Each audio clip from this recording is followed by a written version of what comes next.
सच्ची घटना है उत्तर प्रदेश के मेरठ शहर की। मुस्कान अपने घर में काम कर रही थी और साहिल मुस्कान के घर की ओर बढ़ रहा था। मुस्कान अपना काम करने में व्यस्त थी, तभी साहिल चोरी छुपे घर में घुस गया। अरे कहाँ है मेरी जान मुस्कान? लगता है रसोई में है, मैं जाकर देखता हूँ रसोई में। फिर साहिल रसोई में चला गया और साहिल मुस्कान को पकड़ लेता है। अरे बाबा तुमने तो मेरी जान ही निकाल दी, बेल भी तो बचा कर आ सकते थे। अरे चौको मत मेरी अनारकली, ये लो तुम्हारे लिए गुलाब की कली। इसमें तो बिल्कुल तुम्हारे जैसी स्मेल आ रही है। अरे यार ये सब छोड़ो, पहले ये बताओ तुम्हारा पति आने वाला था ना लंदन से, आया नहीं क्या वो? हाँ, वो तो कल शाम को ही आ गया था। क्या? अरे यार बेबी तुम भी ना मुझे मरवाओगी किसी ना किसी दिन। कहाँ है वो, दिखाई नहीं दे रहा। अरे यार तुम फिक्र मत करो, वो ना अपनी माँ से मिलने गया है। और तुम्हारी बेटी वो कहाँ है? उसे तो मैं अपनी मम्मी के घर छोड़ आई, अब तो कुछ दिन बाद ही लेकर आऊंगी। वाह यार बेबी, ये तो तुमने बहुत अच्छा काम किया। अब तो हमारे कुछ दिन मजे ही मजे होंगे। काहे के मजे यार, ऐसे छुप छुप कर कब तक मिलते रहेंगे? बस बहुत हो गया, अब मैं तुम्हारे बगैर एक पल भी नहीं रह सकती। अब तो कुछ करना होगा। अच्छा तो बताओ क्या करना होगा? मेरे पति का काम तमाम। अरे पागल हो गई क्या तुम? वो तुम्हारा पति है, तुम उसके साथ ऐसा कैसे कर सकती हो? तुमने तो उसके साथ लव मैरिज की थी। अरे लव मैरिज मैंने उसके साथ नहीं, उसकी प्रॉपर्टी और पैसों के साथ की थी। वो तो मुझे मिल ही गई।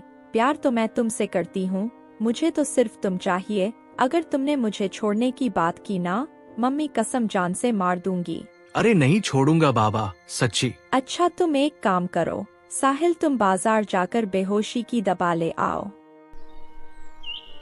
फिर अगले दिन साहिल मुस्कान को बेहोशी की दवा लाकर दे देता है।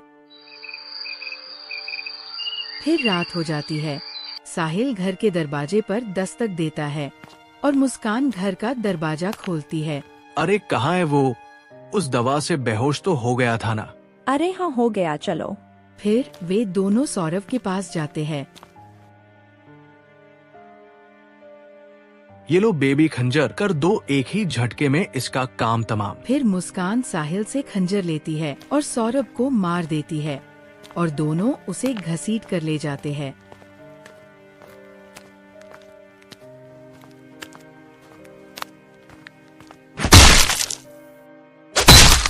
देखा बेबी मेरा हौसला, साले को एक ही बार से ही ढेर कर डाला।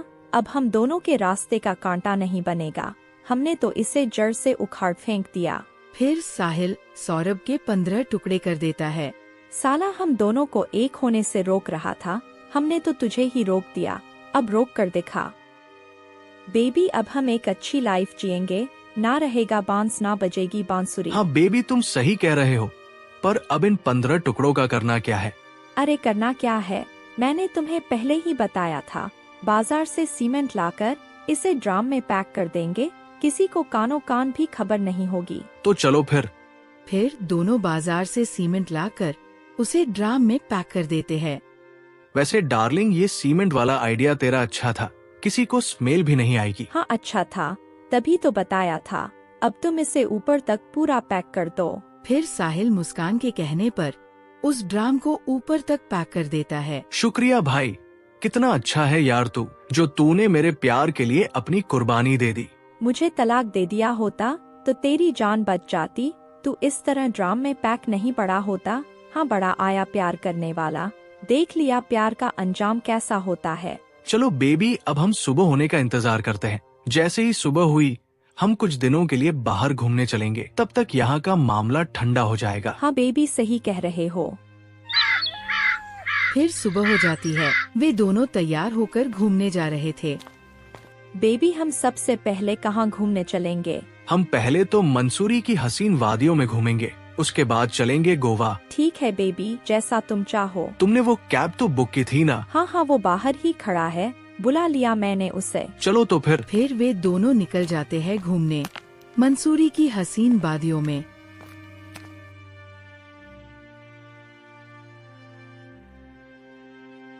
कुछ समय घूमने के बाद वे दोनों घर आए।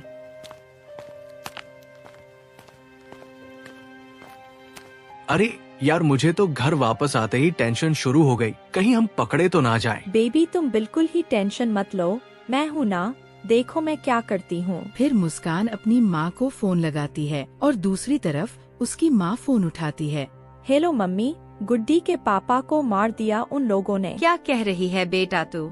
सही सही बता, किसने मार दिया? उसी के माँ बाप ने मार दिया उसको। हम घूमने गए थे तो उनको बार बार कॉल करके बोल रहे थे कि तू हमारे पास आ जा, तू अपनी बीवी को तलाक दे दे, अगर इसको तलाक नहीं दिया तो तुम्हारे साथ अच्छा नहीं होगा। तू एक काम कर बेटा, तू जल्दी से मेरे पास आ, हम यहाँ बैठकर बात करते हैं। हाँ ठीक है मम्मी, मैं अभी आती हूँ।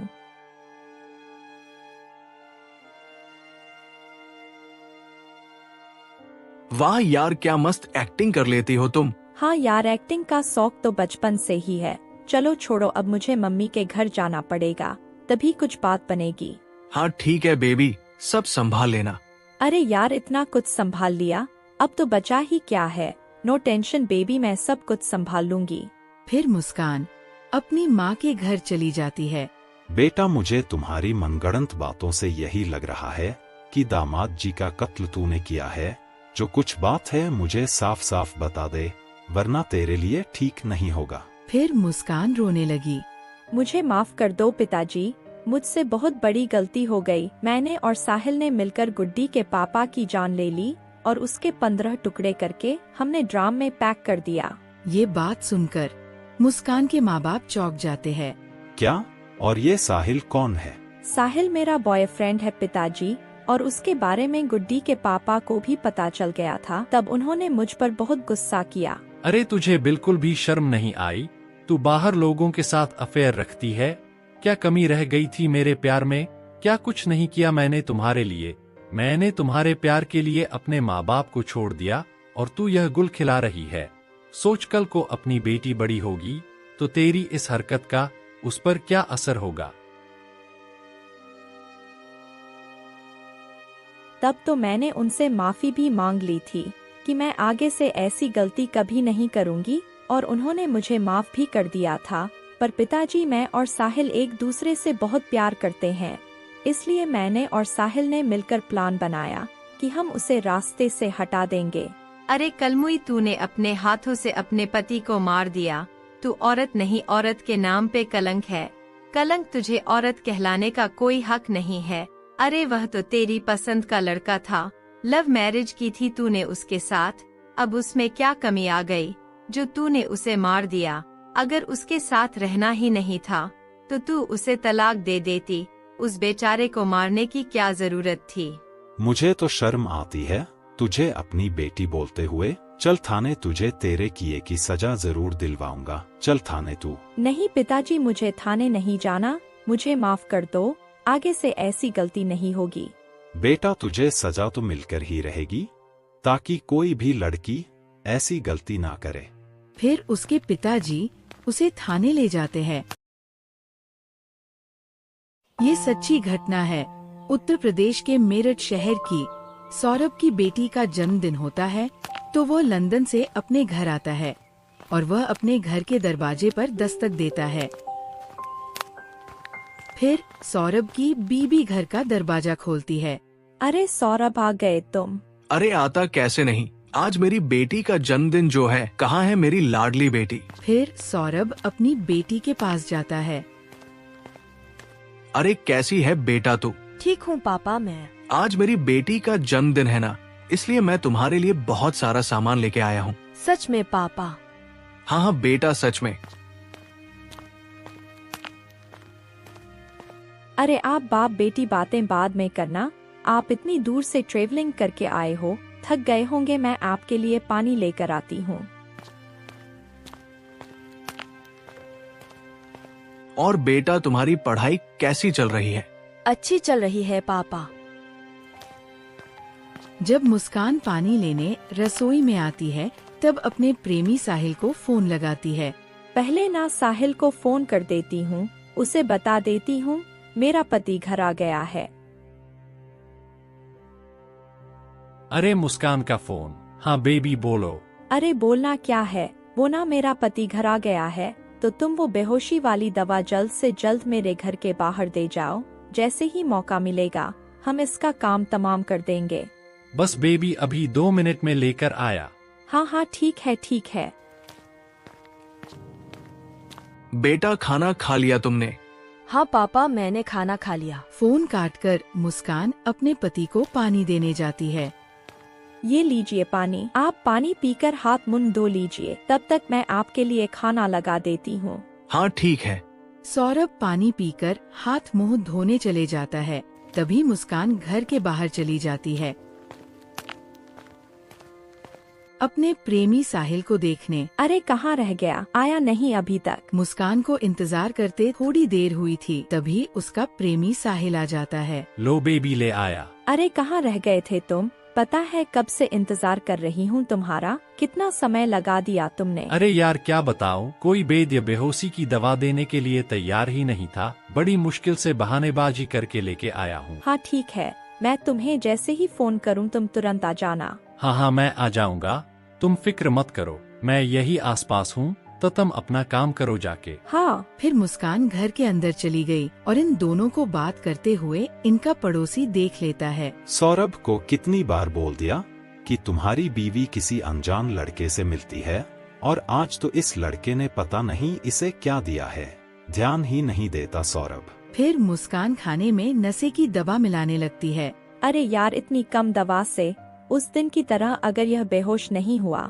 हमारा तो सारा प्लान ही चौपट हो जाएगा। हाँ एक काम करती हूँ, यह पूरी दवाई इसमें डाल देती हूँ, फिर देखती हूँ यह कैसे बेहोश नहीं होता। फिर मुस्कान खाने में वो सभी दवा मिला देती है और खाने को लेकर अपने पति सौरभ के पास जाती है। बेटा तुम अंदर जाकर पढ़ाई करो, पापा को खाना खाने दो, पापा बहुत थके हुए हैं। ठीक है मम्मी। अरे वाह मुस्कान, मेरी पसंद की खीर। हाँ हाँ सब तुम्हारी पसंद का ही बनाया है मैंने। बहुत बहुत धन्यवाद मुस्कान, तुम मेरा कितना ख्याल रखती हो। भगवान तुम्हारे जैसी पत्नी हर इंसान को दे। हाँ हाँ ठीक है, अब जल्दी से खाना खा लो वरना ठंडा हो जाएगा। फिर सौरभ खाना खाने लगा। मुस्कान आ जाओ, तुम भी खा लो। मुस्कान हड़बड़ाते हुए बोली। अरे नहीं नहीं, मैंने तो खा लिया खाना। सौरभ फिर से खाना खाने लगा। मुस्कान गिलास में पानी लाती है और सौरभ से कहती है, यह लीजिए पानी। जैसे ही सौरभ अपना खाना खत्म करके पानी पीता है, उसे चक्कर आने लगते हैं। अरे मुस्कान, शायद थकान की वजह से ना मुझे नींद आ रही है। हाँ हाँ कोई बात नहीं, आप आराम कीजिए। फिर सौरभ को खाने में मिली दवा का असर हो जाता है और वह बेहोश हो जाता है। फिर मुस्कान खाने की थाली उठाकर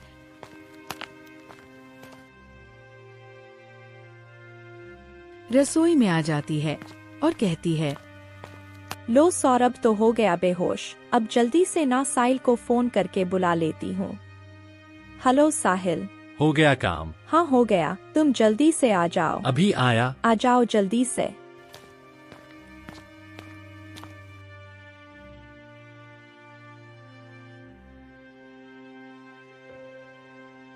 अरे बेहोश तो हो गया ना? हाँ हाँ हो गया, पर अब इसे मारे कैसे? वो इंतजाम मैंने कर लिया, ये लो खंजर और कर दो सीने के आर पार। अरे नहीं नहीं, ये मुझसे नहीं होगा, मुझे बहुत डर लगता है। अरे यार तुम भी, मैं तुम्हारे साथ हूँ, कुछ नहीं होने दूंगा, सब देख लूंगा, ये पकड़ो तुम। फिर वे दोनों मिलकर सौरभ का कत्ल कर देते हैं। जैसे ही वे कत्ल करते हैं, तभी सौरभ की बेटी देख लेती है और उसकी चीख निकल जाती है। अरे अब क्या करें? अरे कुछ नहीं, मैं हूँ ना, मैं देखती हूँ। तभी उनका पड़ोसी भी चीख सुन लेता है और कहता है, अरे यह चीख कैसी? ये आवाज तो सौरभ के घर से आई है, कहीं कुछ गड़बड़ तो नहीं? फिर वह हड़बड़ाते हुए भागता है और उधर मुस्कान अपनी बेटी को पकड़कर धमकाती है, अगर तुमने किसी को कुछ बताया ना, तो तुम्हारा हाल भी तुम्हारे पापा की तरह ही होगा। नहीं मम्मी, मैं किसी को कुछ नहीं बताऊंगी। कुछ बताना भी मत। उसकी बेटी रोती रह जाती है और वे दोनों सौरभ का कत्ल करके ड्राम में डालते हैं। ये ले मुस्कान, हमारे रास्ते का कांटा सदा के लिए साफ हो गया। डालो डालो। हम सदा के लिए आजाद हो गए। हाँ ये तो तुम सही कह रहे हो। हम एक काम करते हैं, बाजार से सीमेंट लाकर इसे पैक कर देते हैं ताकि मोहल्ले वालों को इसकी बदबू भी ना आए। हाँ चलो। जल्दी चलो।